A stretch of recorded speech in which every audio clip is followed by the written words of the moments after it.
მოგესალმებით, ეთერშია გურიის ახალი ამბები. სტუდიაში თქვენთვის ნინო ვაშალომიძე მუშაობს.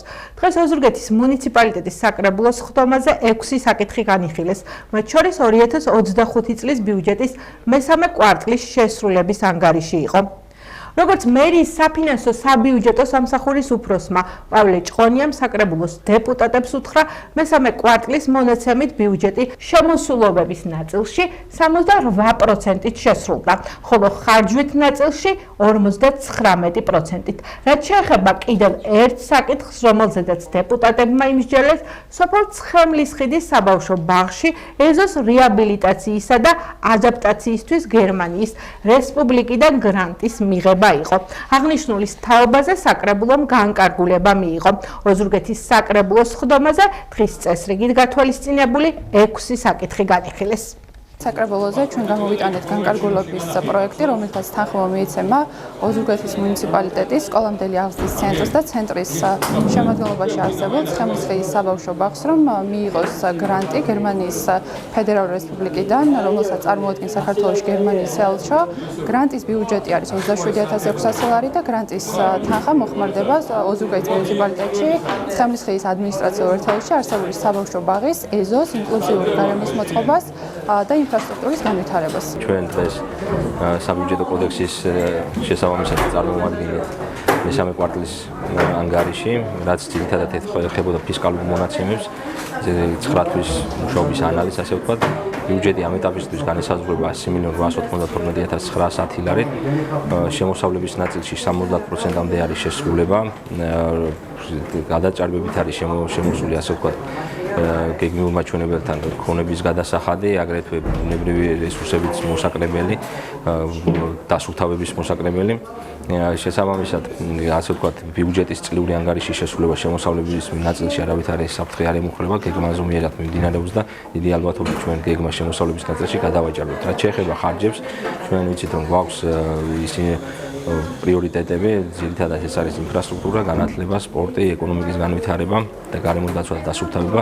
შესაბამისად, 65-70%-ის ფაქტებში მერყეობს კონკრეტულ პრიორიტეტებზე შესრულებები, გეგმა ზომიერია.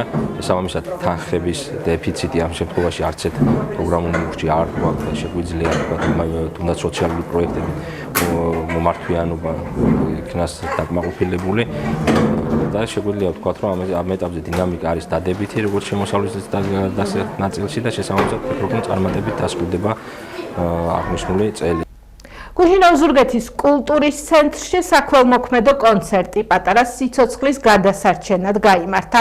საქველმოქმედო კონცერტის მთავარი ადრესატი 10 თვის ივანე ჩხაიძე იყო, რომელმაც გუშინ თითქმის მთელი ოზურგეთი მის ირგვლივ გააერთიანა. ემპათიის გრძნობა გაუმძაფრა და კეთილის საქმე გააკეთებინა. სავსე დარბაზი ამაზე მოწმობდა.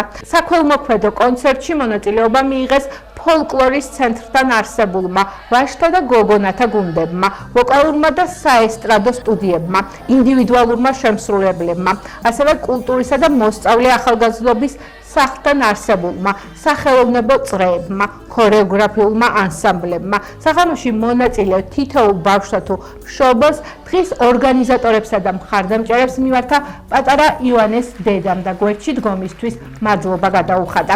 საქველმოქმედო კონცერტის იდეის ავტორი ოჯახის ახლობელი, სპორტის პედაგოგი დიმიტრი ტუღუში იყო, რომელსაც მხარდაჭერა მერიის კულტურის გაყოფილების ხელმძღვანელმა ნატალია ხომერიკმა და კულტურისა და მოსწავლე ახალგაზრდობის ცენტრის ხელმძღვანელმა კობა ბანძელაძემ გაუწიეს. კონცერტიდან შემოსული თანხა ივანე ჩხაიძის დასახმარებლად ჩაირიცხა. მე მინდა უპირველეს ყოვლისა მადლობა გადავუხადო დღევანდელი დღის ორგანიზატორებს, ოზურგეთის მუნიციპალიტეტის კულტურისა და მოსწავლე ახალგაზრდობის ცენტრს, ყველა მონაწილეს, ვინც გაერთიანდა დღეს და წვლილი შეიტანა მუდიდეს საქმეში ივანეს სიცოცხლის გადარჩენაში. მე ვიცი რა რთული გზის გავლა უწევს პატარა ივანეს, მაგრამ ღვთისშეწევნით ყველაფერს შეძლებს. სულ რამდენიმე ხნის წინ მეც მომიწია მსგავსი ზუსტად ანალოგიური პრობლემის გადატანა და ვერაგ დაავადებასთან გამყავება, ესე ვთქვათ. ღვთისშეწევნით ჩემი მეგობრების, ჩემი თანაქალაქელების შემწეობით მე შევძელი ამ პრობლემასთან გამკლავება ნაწილობრივ, მაგრამ ვიმედოვნებ, რომ ყველაფერი კარგად იქნება. უფლება არ აქვს ივანეს დანებების, ვუსურვებ ჯანმრთელობას, ბედნიერებას და ყოველივე საუკეთესოს. მადლობა ყველას კიდევ ერთხელ. პირველ რიგში ივანეს მინდა ძალიან დიდი ჯანმრთელობა უსურვო და მინდა ვისურვო, რომ დაამარცხოს ეს ვერაგი დაავადება. დღეს იყო საქველმოქმედო კონცერტი, მთელ ოზურგეთის მუნიციპალიტეტს ძალიან დიდი მადლობა მინდა უთხრა. ქალბატონ ნატალია ხომერის განსაკუთრებით მადლობა ეკანჭელიძეს, იმ ადამიანებს კობა ბანძელაძეს, რომლებმაც ასე უსასყიდლოდ დაგვეხმარა, გვერდში დაგიდგა და ყველა თითოეულ მონაწილეს, თითოეულ მშობელს ყველას დიდი მადლობა და ზოგადად ოზურგეთის საზოგადოებას მინდა გვერდში დგომისათვის ძალიან დიდი მადლობა გადავხადო და იმედი მაქვს, რომ ივანე დაავარცხეს ამ ვერაგ დაავადებას. დღეს ყველა ერთად გავერთიანეთ პატარა ივანეს დასახმარებლად. პირველ რიგში პატარა ივანეს ჯანმრთელობას და კარგად ყოფნას უსურვებ. ოზურგეთის მუნიციპალიტეტის კულტურის და მოსწავლე ახალგაზრდობის ცენტრი ყოველთვის მზად არის, რომ მსგავს საღამოებზე, მსგავს საქველმოქმედო საღამოებზე მიიღოს მონაწილეობა და საერთოდ უფასოდ უსასყიდლოდ დაუთმოს თავისი დარბაზი. მე მინდა ყველა ოზურგეთელს მადლობა უნდა უთხრა, ვინც დღეს მობრძანდა აქ და მცირეოდენი წვლილი გაიღო ივანეს დასახმარებლად. მადლობა ყველას. პირველ რიგში ასევე მადლობა ჩვენს ოზურგეთის მუნიციპალიტეტის მერიას გვერდში დგომისთვის და ყურადღებისთვის. გაბრიელ ეპისკოპოსის იუბილისადმი მიძღვნილი საღამო გაიმართა ოზურგეთის დრამატულ თეატრში. გამორჩეული გურულის, მეცნიერის, საზოგადო მოღვაწის, მაღალი იერარქიის სასულიერო პირის და უბრალოდ ჭეშმარიტი მოძღვარის, გაბრიელ ქიქოძის 200 წლის იუბილისადმი მიძღვნილი საღამო ოზურგეთის დრამატულ თეატრში აკადემიურობით და გემოვნებით გამოირჩეოდა. ოზურგეთში არსებულმა ფოლკლორულმა, კამერულმა და ქორეოგრაფიულმა ანსამბლებმა გაბრიელ ეპისკოპოსის მართლმადიდებლური სკოლის გუნდმა არაერთი გემოვნებიანი, თემატურად გამართული, თბილად მოსასმენი და საცქერი ნომერი აჩვენეს მაყურებელს. ღონისძიება სასულიერო პირებთან, რიგით მოქალაქეებთან ერთად სამხარეო და ადგილობრივი ხელისუფლების, ასევე აფხაზეთის მთავრობის წარმომადგენლები ესწრებოდნენ.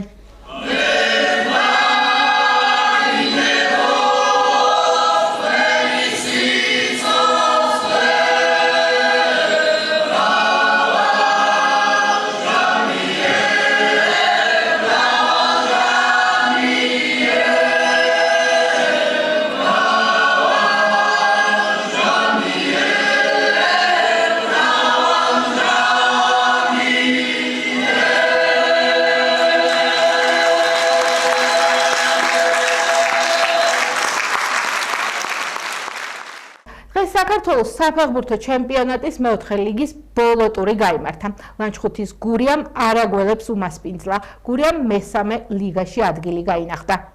ლანჩხუთის გურიას ზედა მესამე ლიგაში გადასასვლელად მხოლოდ ერთი ქულა და ფრე ყოფნიდა. არაგველებს კი მხოლოდ მოგება.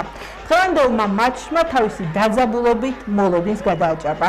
შეხვედრა გურიასათვის არც თუ სახარბიელოდ დაიწყო. სტუმრები მეოთხე წუთზე დაწინაურდნენ, ხოლო მე-13 წუთისთვის ანგარიში უკვე 0-2 გახდა.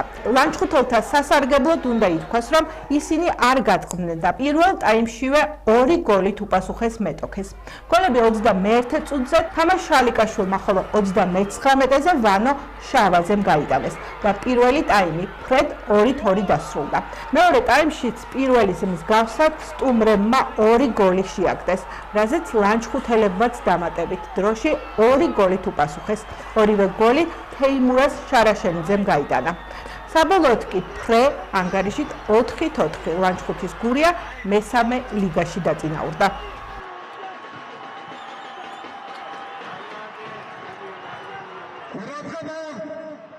არაგველების კარში მურთი გაიტანა თეიმურაზ შარაშენიძემ ნომერი 10.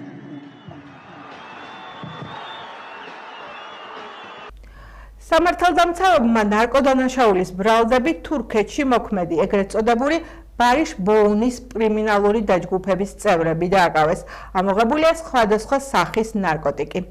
შინაგან საქმეთა სამინისტროს აჭარის პოლიციის დეპარტამენტისა და სახელმწიფო უსაფრთხოების სამსახურის თანამშრომლებმა ნარკოდანაშაულის ბრალდებით თურქეთის რესპუბლიკის 2 მოქალაქე 1999 წელს დაბადებული ს-თუ და 2001 წელს დაბადებული თუ გ დააკავეს. მათ ბრალი ედებათ დიდი ოდენობით ნარკოტიკული საშუალებისა და ფსიქოტროპული ნივთიერებების უკანონო შეძენა შენახვაში. დანაშაული 8 წლამდე ვადით თავისუფლების აღკვეთას ითვალისწინებს. ქვემო ქართლის პოლიციამ არასრულწლოვანი შვილების მიმართ ჩადენილი ძალადობის ბრალდებით ერთი პირი დააკავა. შინაგან საქმეთა სამინისტროს ქვემო ქართლის პოლიციის დეპარტამენტის მარნეულის რაიონული სამმართველოს თანამშრომლებმა წინასწარი შეცნობით არასრულწლოვანის მიმართ ჩადენილი ოჯახში ძალადობის ბრალდებით 1994 წელს დაბადებული წარსულში ნასამართლევი ანო დააკავეს. დანაშაული 3 წლამდე ვადით თავისუფლების აღკვეთას ითვალისწინებს.